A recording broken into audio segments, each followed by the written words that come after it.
Hey, what up everybody? This is Stevie Breach coming to you tonight after Monday Night Raw. I got home just in time to check out the new WWE Network special that they've been pumping out a lot of. Honestly, when I sat down to watch this, it ended up not being what I thought it was going to be. Honestly, I thought this was going to be another episode of WWE's Monday Night Wars, and they keep that running. I mean, the last, 7 episodes have been great. Honestly, only one of them is one that I didn't really like that much, and that was the NWO, because we've seen, documentaries on the NWO countless times from WWE alone.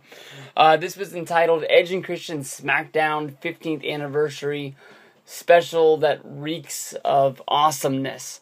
And honestly, when it comes down to it, I didn't like this show at all. It was basically Edge and Christian in the WWE Network studios, and they were, counting down. They weren't even really counting down. They were just, sort of, it almost seemed like there was a script, but it almost seemed like they were going off the top of their head, naming their favorite moments of SmackDown along the way, and when they were doing it, is they would go from segment to segment. They would sort of do their greatest hits stick.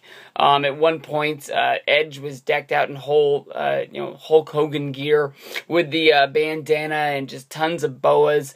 Christian was petting his World Heavyweight Championship match. They made fun of his sort of one more match era on SmackDown. They played the kazoos for a few minutes. They didn't have time to put on the Elvis attire, but they did put on the really big cowboy hats. Lots of stuff that from the Edge and Christian era. Here it is. I'm sitting in my car thinking of how they're going to fill a 1-hour special talking about Edge and Christian. I thought maybe they might just host the Monday Night Wars, and they talk about in the episode they would talk about the sort of tag team battle that was going on with WWE, with the whole TLC family, with Edge and Christian, the Dudleys and the Hardys, basically, the TNA tag team division right now, and sort of talk about the war of ladder matches that they would have. And I thought that would make for a good episode. But then here we are getting this, and they talked us down. They didn't even really play us full matches. Honestly, when it comes down to it, if you wanted to watch the real best of SmackDown, I know that this it doesn't even. There's only one thing on this whole list of things that they talked about that isn't on there. Go buy or go watch your 10th anniversary of SmackDown. It's a 3-disc DVD set that came out, I guess that'd be 5 years ago. And it has the 100 best moments of SmackDown. All the matches, all of the segments are intact. Honestly, if it comes down to it, I don't think that the Iron Man match is complete on there, but that's the only thing I can remember off the top of my head that isn't complete. And everything that I think about is on this list is on there, except for one of the moments was Clay Matthews showing up on SmackDown and helping Edge, when Clay Matthews said it was pretty much perfect timing. The Green Bay Packers had just won the Super Bowl. In that same week, WWE was in Green Bay, and they just basically brought out almost the whole Packer team was there celebrating. If you can remember, Clay Matthews, the star linebacker, I think everybody knows him from Head and Shoulders commercials on Sundays that play. Donned the referee shirt, ran down, got the 1, 2, 3 for the win. But for this, basically they talked about and showed Edge and Hogan winning the tag team championship against Billy and Chuck back in 2002 on the 4th of July.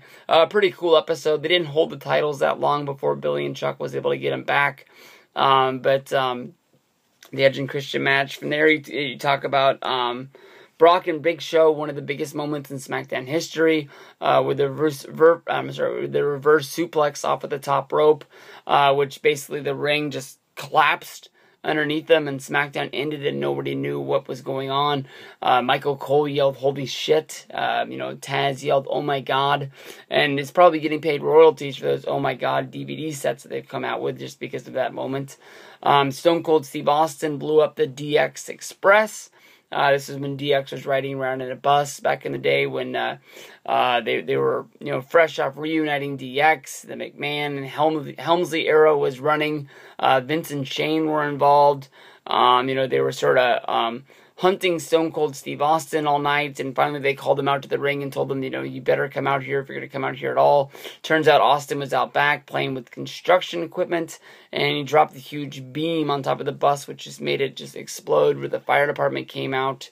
They talked about the first episode of SmackDown, which was The Rock versus Triple H, with Shawn Michaels as a special guest referee, where he has the shortest shorts on in the world, and he's donning a wrestling shirt for the Shawn Michaels Wrestling Academy. Of course, that would be accompanied by Lance Cade, Bryan Danielson,